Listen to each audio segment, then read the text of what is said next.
ရခြင်းသည်ဖြစ်စေမရခြင်းသည်ဖြစ်စေဘဝတစ်ခုကိုရလာခဲ့ပြီဆိုမှတော့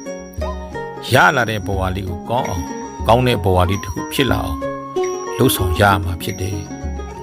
ကိုရလာတဲ့ဘဝကိုကိုယ်တိုင်ကမှကောင်းအောင်မလုပ်ရင်ဘသူတွေကကောင်းအောင်လုပ်ပြီးလို့ရမှာလေရေကြီးအောင်ပေပေါင်းများစွာမှာရှိနေတယ်အသက်မရှိအသိမရှိတဲ့ရေတွေကိုတောင်မြေပေါ်ရောက်အောင်လုပ်ပြီးတော့ကိုလူရကိုသုံးနိုင်သေးရင်နေကြနေတဲ့ကိုဘဝတက်မလာတဲ့ကိုစိတ်ဓာတ်တွေကိုဘာကြောင့်မြင်မလာအောင်ပြုပြင်လို့မြင့်တင်လို့မရရမှာလေကိုဘဝကိုမြင့်တင်မှာကိုစိတ်ဓာတ်တွေကိုမြင့်တင်မှာကိုစိတ်ကိုဘယ်သူတဦးတယောက်ကမှဖိထားနှိပ်ထားလို့မရဘူးဆိုတာတည်တည်ချာချာသိထားပါကိုစိတ်တွေပြပြနေတာဟာကိုယ်တိုင်ဖိထားလို့ကိုစိတ်ဓာတ်တွေကျနေတယ်ဆိုတာလဲကိုယ်တိုင်ကပဲချထားလို့ပါမြေအောက်ကရေတွေကိုတောင်မြေပေါ်ရောက်အောင်တင်နိုင်သေးတာဆိုတာ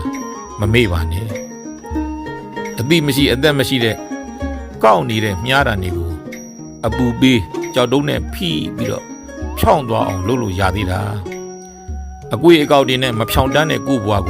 ကိုစိတ်ဓာတ်တွေကိုတော့ဘာကြောင့်ဖြောင်းပြူသွားအောင်လုပ်လို့မရရမှာလဲကိုယ့်ရဲ့မဖြောင်းတဲ့ပြုလုပ်မှုအမှားတွေလိန်လိန်ကောက်ကောက်ရှိနေတဲ့အပြောအဆိုတွေဖြောင်းစင်းမနေတဲ့ကိုယ်စိတ်တွေဖြောင်းအောင်လုပ်ပေးပါ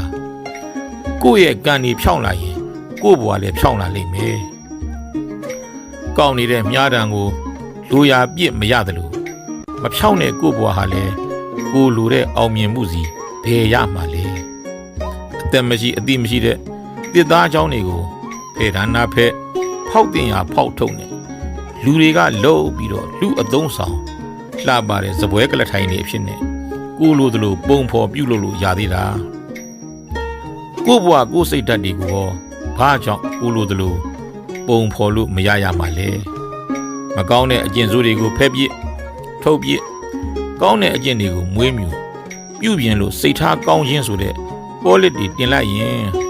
ဘဝကတင်ဘဝဇပွဲတွေဟာဘာကြောင့်မတောက်ပြောင်ရမှာလဲတို့လူတွေကကောင်းတာတွေဖြစ်ချင်ကြတယ်ကောင်းတဲ့ဘဝတွေရချင်ကြတယ်ဒါပေမဲ့ကိုယ့်စီကမကောင်းတဲ့အကျင့်တွေကြမဖယ်နိုင်ကြဘူးစကြည့်လိုက်စမ်းပါတည်တည်ချာချာစကြည့်လိုက်ကြစမ်းပါဘာပြန်ပြောချင်နေတာလဲဘာတွေများပြန်ပြောချင်နေကြတာလဲအဲ့ဒီပြန်ပြောချင်နေတဲ့လူတွေကိုစကားတစ်ခွန်းပြောခဲ့မယ်စင်ကြည်ပြီးတဲ့ပါဇက်ငတ်တတ်တယ်တဲ့အားလုံးကိုယ့်ဘဝတွေကိုပြုပြင်နိုင်သူများဖြစ်ကြပါစေ